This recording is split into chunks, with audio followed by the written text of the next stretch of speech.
Hello, my name is Ben Friedman, film critic and creator of the Beniverse, and today on this channel we are going to be talking about M. Night Shyamalan, the acclaimed and, in fairness, much maligned director who has brought us films such as The Sixth Sense, Unbreakable, Signs, and he is back in theaters right now with a new film called Knock at the Cabin. So not only am I going to be talking about Knock at the Cabin, I'm going to actually be reviewing it on today's video, but I'm also going to be ranking my M. Night Shyamalan films. There's 13 films in eligibility. I know there's technically some that he directed that before he became a name.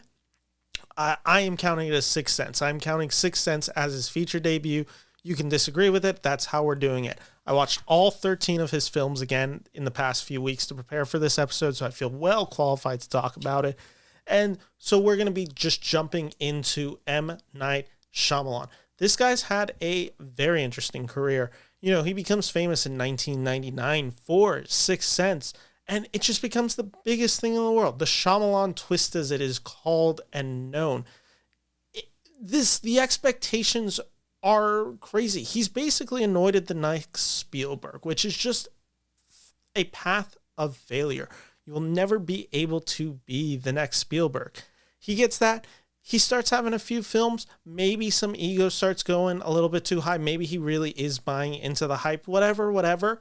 He really takes a downfall in the mid-2000s. After a few films that have some mixed reception, Signs in the Village starts showing critics and audiences that's not even fully there, that they're not liking these stories. In fact, Unbreakable comes out, and it's not particularly well received, especially in comparison to The Sixth Sense. He has this moment where basically Lady in the Water, The Happening, Last Airbender, After Earth, it feels like he's done, comes back with The Village, then has this run with the continuation of the Unbreakable series where he gets to complete his trilogy. He's now had a few more standalones, and Knock at the Cabin is a really interesting film because it's a film that he doesn't write the original screenplay for. He adapts a screenplay. This is a novel before he gets his hands on it. And I think that's actually really key to understanding where M. Night is in his career. I have to say, I'm a big fan of M. Night Shyamalan. What I think he does so well as a director and writer, even when it doesn't connect, there's an innate understanding of the human psychology. What scares us, what freaks us out, what lies beneath us that just keeps us up at night. And it's not these like scary monsters. It's just the fears that are just passively there, that always are in existence. It's those subconscious ideas that M. Night is able to tap into so well. The issue that he can also have is he is such a unique visual style and filmmaker, and he can also really struggle to make humans sound relatable. M. Night really falls in a hole, I think, when he really tries to sound smarter than he actually is. And that's no criticism to M. Night as a person, as an intellectual being. I don't know his education background. That's not what I'm saying. It's simply there is a middle class aspect to M. Night that I think when he's able to tap into that is when he is at best as a filmmaker. He is this guy out of Pennsylvania. As all his films are set in Pennsylvania, you can feel that influence on him. He is a man of the people, and when he can relate to the people, I think those are when the stories work the best.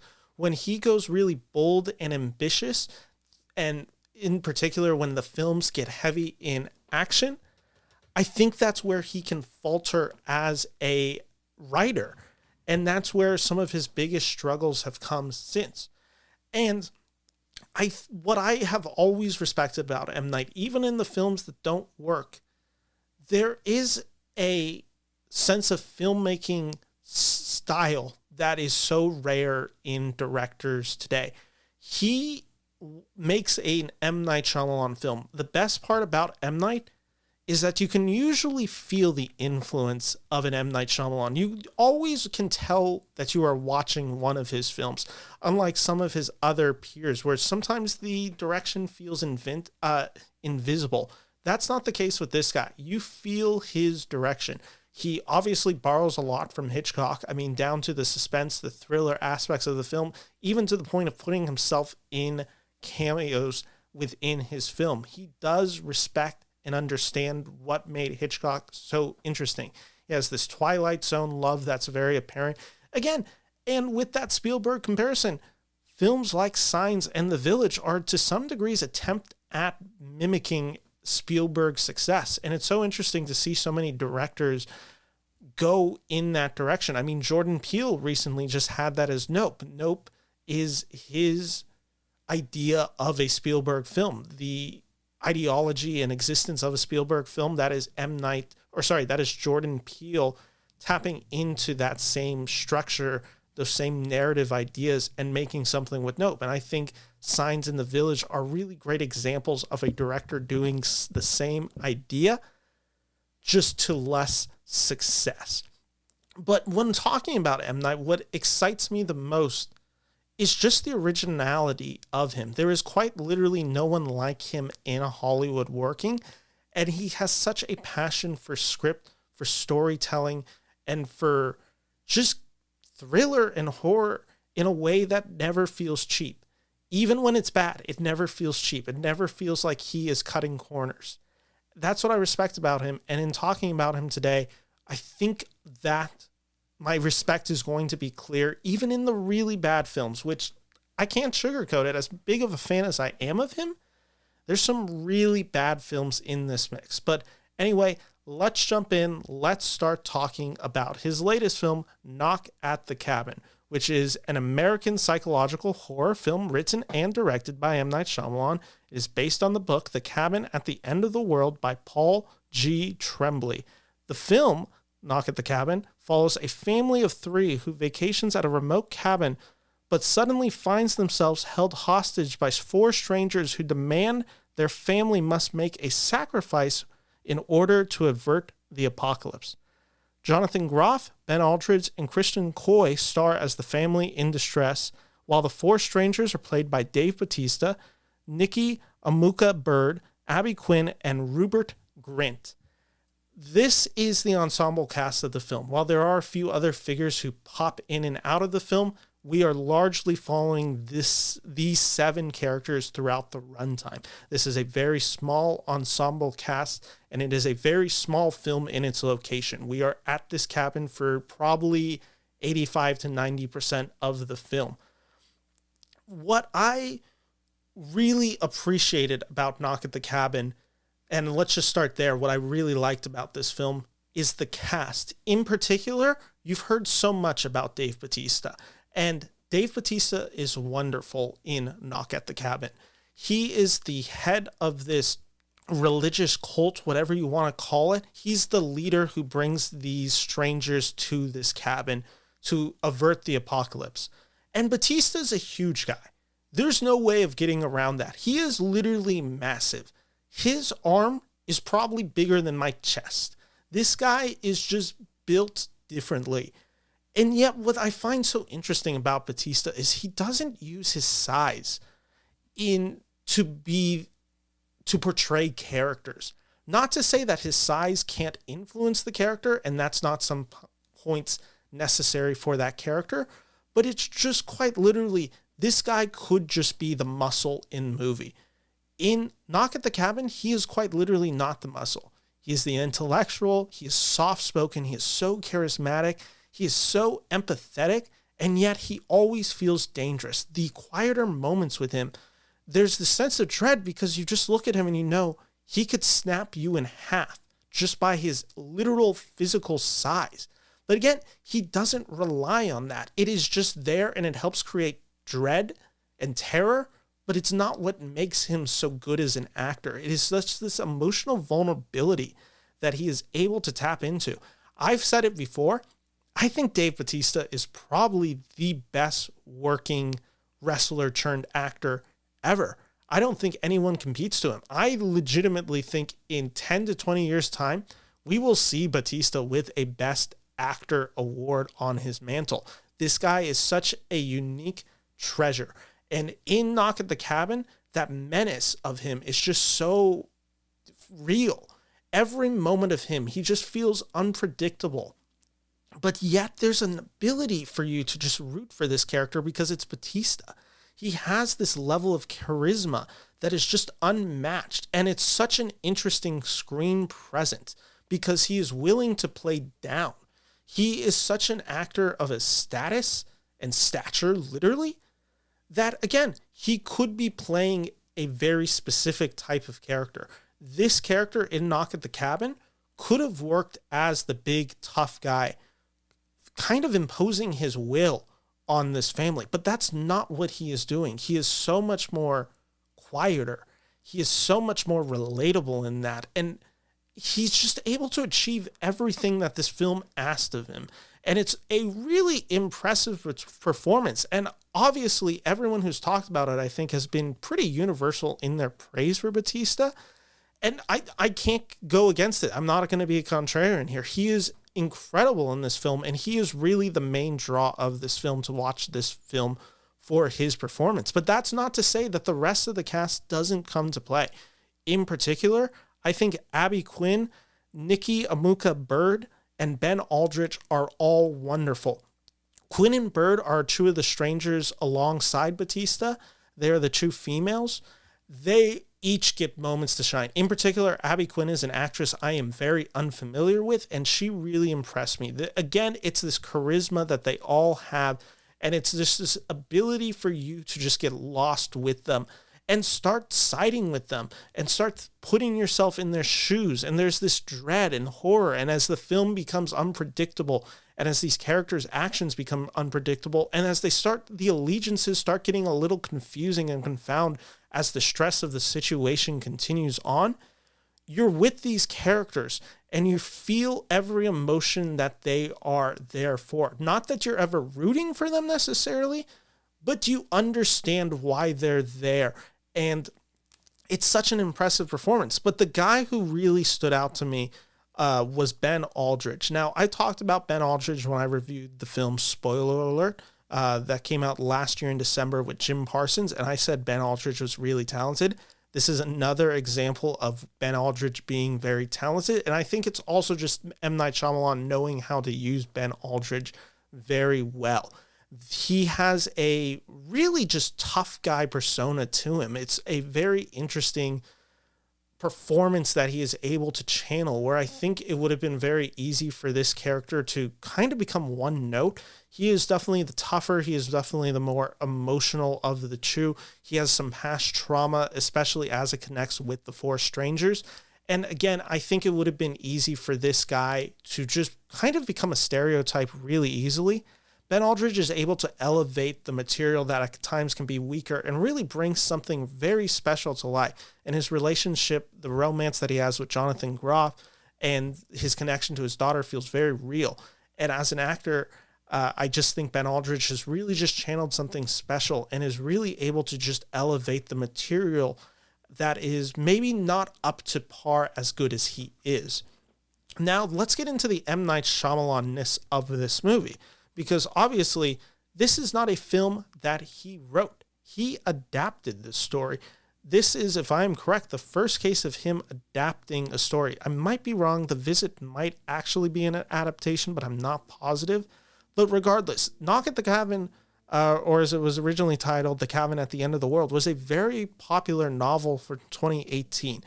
It has some changes in it that are going to be and have proven to be divisive amongst fans. Now, as someone who has never read the book, the changes of it didn't bother me in this movie. But in talking about M. Night Shyamalan's screenplay, I can understand where this book that I read was such an emotional punch. I understand where some people would watch this movie and feel that lack of an emotional punch, because the third act, which I think is built on this gut-wrenching decisions and moments and just action after action, it elevated it worked for me in the sense that the terror, the excitement, the fear, that was all elevated for me, but the actual emotional aspect didn't hit quite as hard as I was expecting it to do. everyone's very good in their performances, but it just felt like something was missing, and something that I can't identify, but I just felt like I wanted a little bit more in its ending. But what the screenplay does so well, and it's actually what M. Night does so well as a director, is he is able to just keep you guessing. At no point in the film did I feel like I understood what was happening. At no point in the film did I ever feel like I was smarter than the filmmaker and the intent of what the film was going for. I was along for the ride. This film captivated me from beginning to end. And it does such a great job of putting you in the shoes of these characters, where you're just left questioning, would I do this? What would I do in this circumstance? Would I be willing to do this? Could I do that? And then with other characters, you're just left empathizing for them. You're left sitting there like, maybe there's something real to this. And then when the apocalyptic nature of this film starts becoming a little bit more muddled, where you're just left unsure of exactly what's going on, your allegiances change. At one point, you're like, oh, okay, maybe these four guys are onto it. And then the next scene, something disproves it. And then the next scene, you're back to the four strangers. And you're just at every point, you understand all of the ensemble's points. You understand what they are going for. You understand what they believe, and you understand why they are confused at this moment and why they believe what they believe and why they are so steadfast. That's where I thought the screenplay just really elevated the material, where it really left me guessing. Now, the thing that actually, though, impressed me the most about this film was M. Night himself. As a director, I think this is his most technologically impressive film to date. He's a master at camera movement. He just understands how to use the camera to emit terror. And he has a spatial awareness in this film that just creates this feeling of entrapment, which is very key when you're in this singular location. The fact that it never becomes boring or still, the fact that the film just knows when to edit and cut back to the past, which it does do at times. It does have flashbacks in this film. It's just able to do it also masterfully. And it's just this ability of M. Night to just be such a technological director to know the audience needs the break here. The audience needs to be at this level of suspense, and then it needs to calm down and needs to go gradual, or it needs to keep up that momentum. He understands and utilizes that to the max in this film. And that is also an accomplice with everybody else doing their job in the film. In particular, the sound design and the natural lighting, again, just bring this world to life. And I have to just say, Knock at the Cabin kind of floored me. It was a really enjoyable film to watch. Am I going to say it's the best film of this year, or it's going to be one of my favorites? I don't think I could get there just yet. But what I will say about this, it's a really good film. It's a really impressive M. Night Shyamalan film.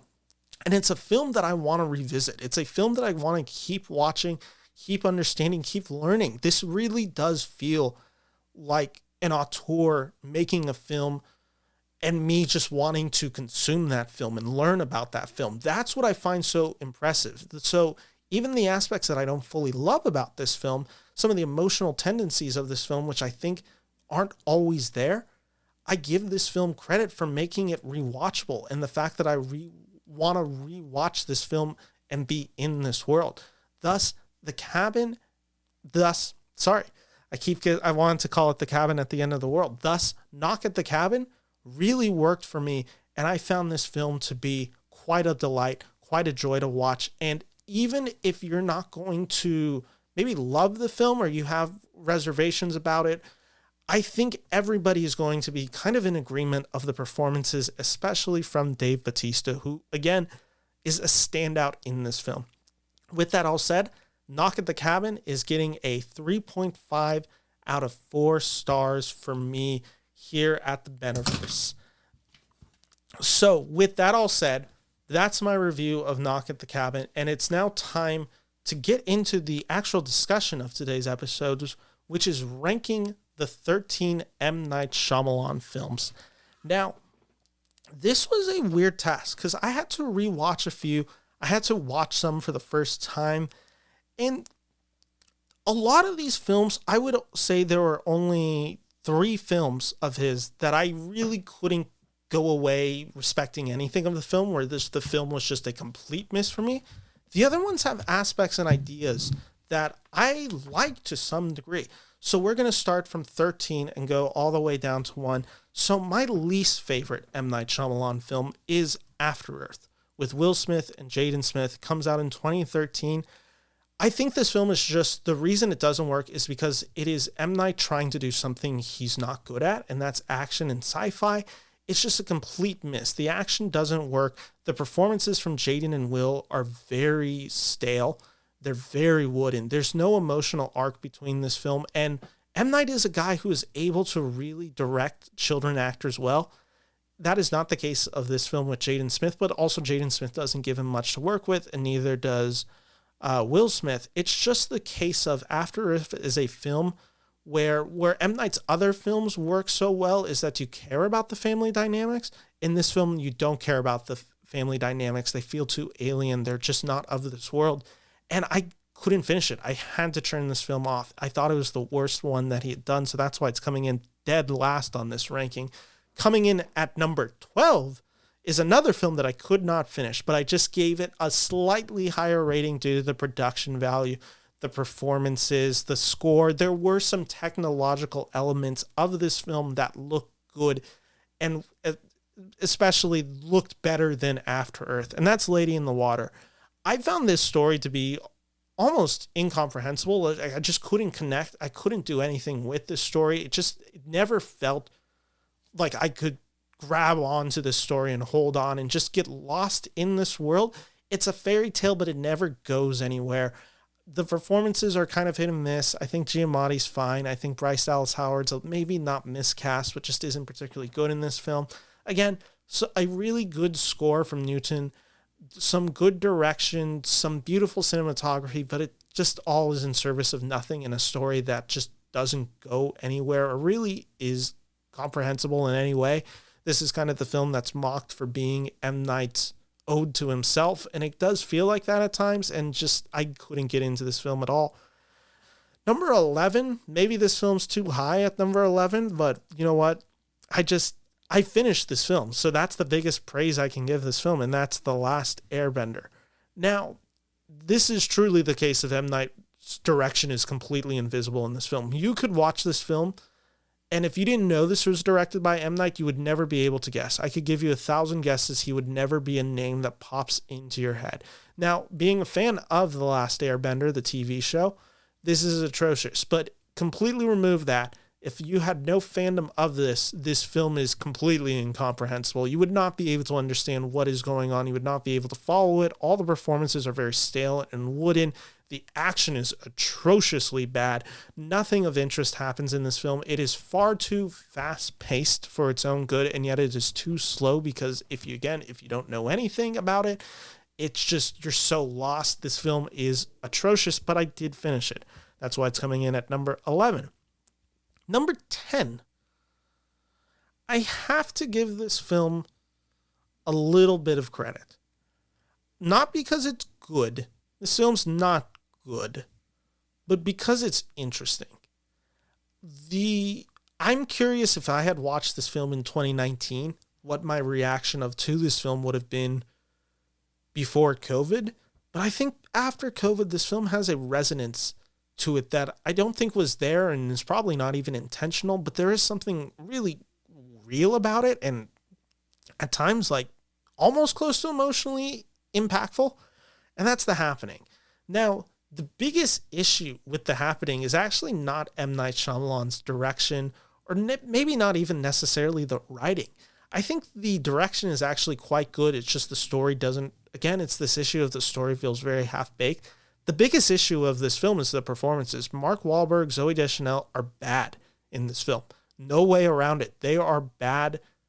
You would never be able to guess those were real actors if you had watched The Happening and had no clue who Wahlberg and Deschanel were. You wouldn't know they were actually famous people. They are so bad in this film, and it drags the film down a lot. But there are ideas. There are some interesting aspects that M. Night channels in this. Again, I talked about it earlier, how M. Night has an understanding of what makes us scared. and being scared of the unknown, the natural world that surrounds us. The fact that like plants, the water, all of that consumes this world, and we have no real understanding of it. And we can have theories, we can have hypotheses on it, and ultimately it doesn't equate to much, because when it comes down to it, it is us versus them, or at least in the case of this film. And there's a fear to that, and there's something unsettling, and there's something a little disturbing about that. And M. Night understands that. He is able to understand something so human about us that we want to know. And when we don't know, it's scared. And that's why it's The Happening, because we don't know what's happening. But again, it's just the performances just don't work in this film. And thus, it's not able to overcome something that, again, has interest. I think it's a really bad Twilight Zone episode that maybe tweaked here and there could have actually been something special. But it just doesn't go anywhere with this premise. That's why The Happening is in number 10. So let me go back for those rankings real quick. Bottom two, the ones that unwatchable: After Earth, Lady in the Water, The Bad, Last Airbender, The Bad but Interesting, The Happening. And now we're getting into the number 9, where I have positive things to say about these movies, even if they are kind of a mixed bag and don't fully get there. Coming in at number 9 is The Village, a film that I had actually never watched until today. This film stars Joaquin Phoenix, Sigourney Weaver's in it. A lot of really famous actors are in it. Adrian Brody, Bryce Dallas Howard, of course.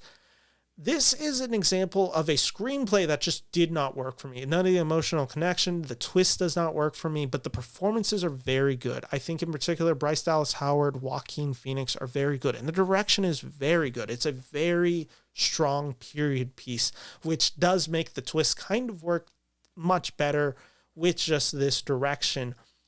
So it is the case where I think it's a very directorial, and in a directorial standpoint, M. Night does a lot great with this film. It's just the story is a kind of a nothing for me. I might give this film another chance. I was kind of distracted while watching it. So again, there was enough to get me in on the film, but there wasn't enough to keep me just fully engaged with the film. That's why it's coming in at number 9. Number 8 is maybe a surprise. Some people might have it lower. I actually don't dislike this film as much as other people did.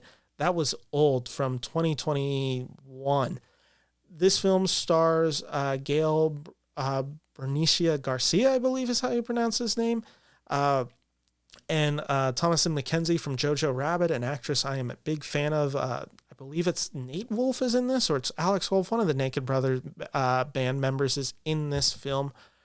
This is a case of where I was invested in this film for the first hour and 20 minutes, and then the 20 minutes, the twist ruins the film. But the idea of them being on this beach, going through life, seeing the aging, the horror of that. There is some really good body horror in this film, especially in regards to a pregnancy that one of the characters faces. There is legitimately some just great stuff. The actors are really cooking in this film. There are some screenplay issues, especially with some of the dialogue one-to-one. On the beach, there's a particularly memorably bad scene that involves basically a child being born and something happening to that child.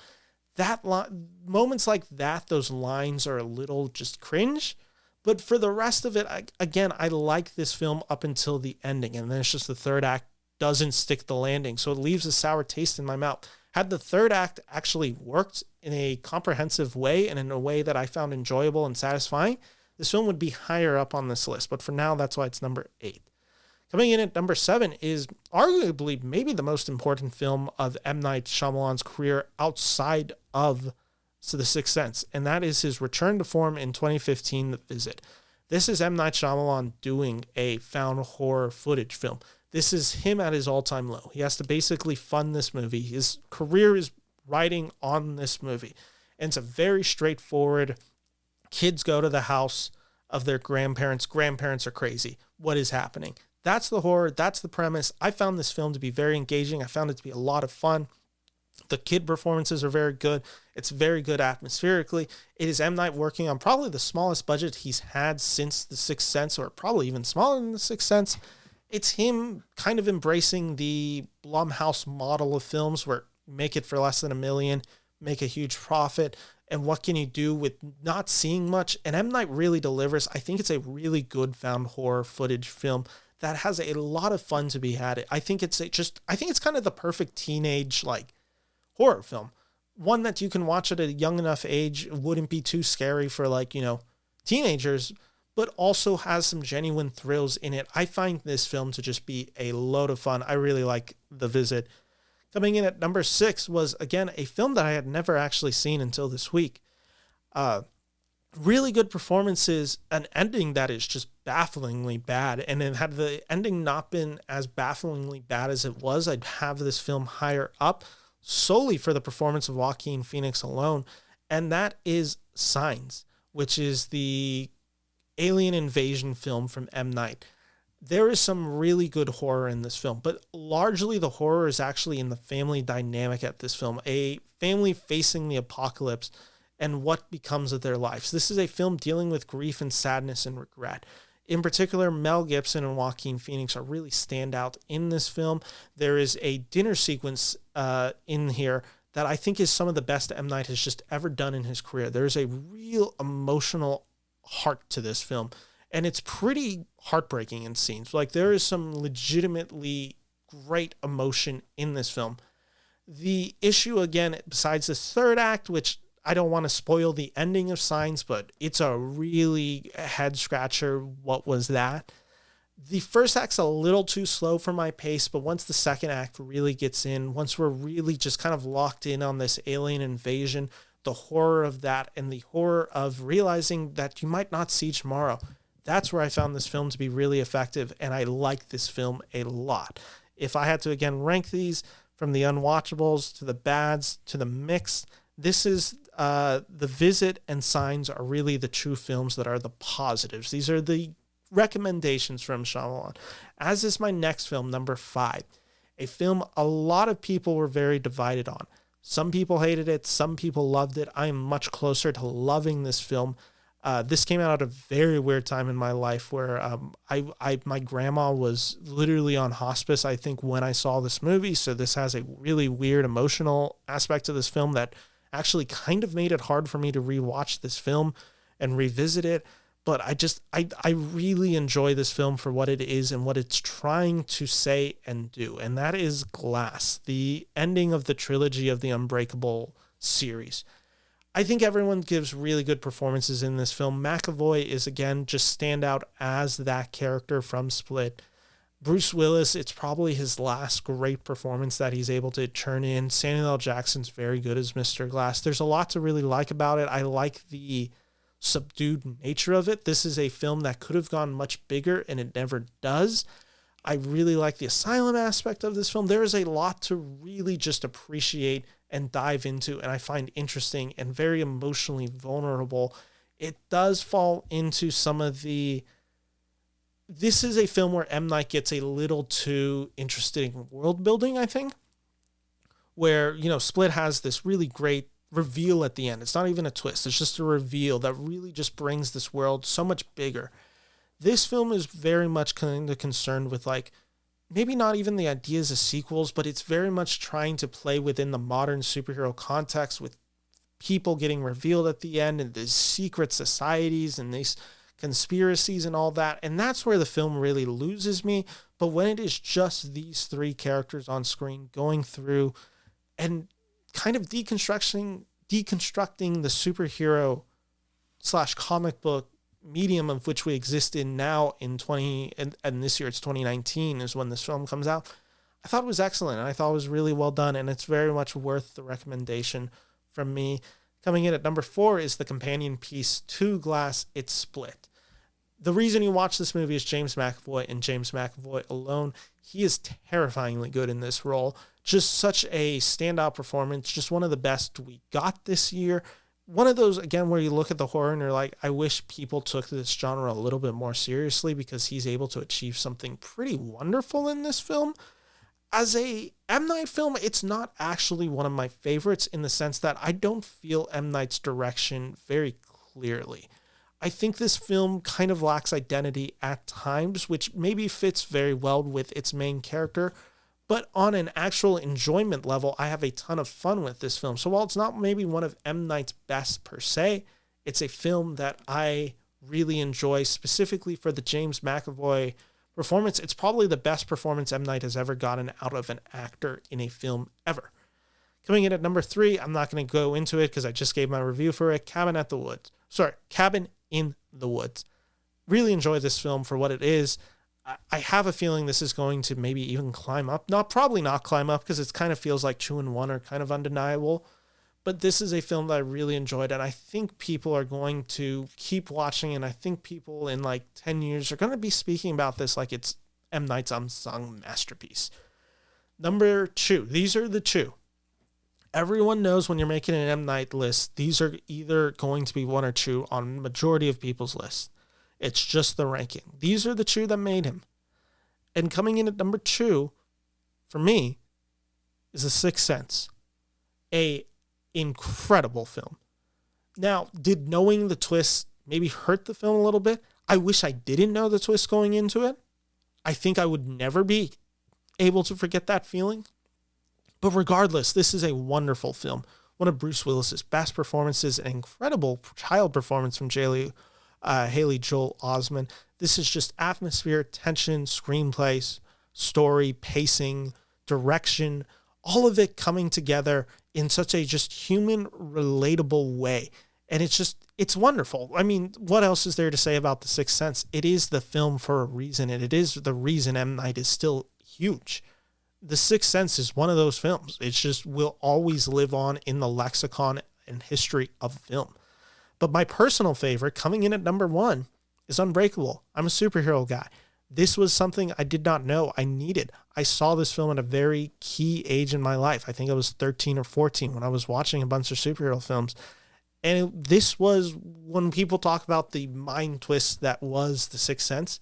I had that reaction watching Unbreakable. I will never forget the ending of Unbreakable watching it for the first time.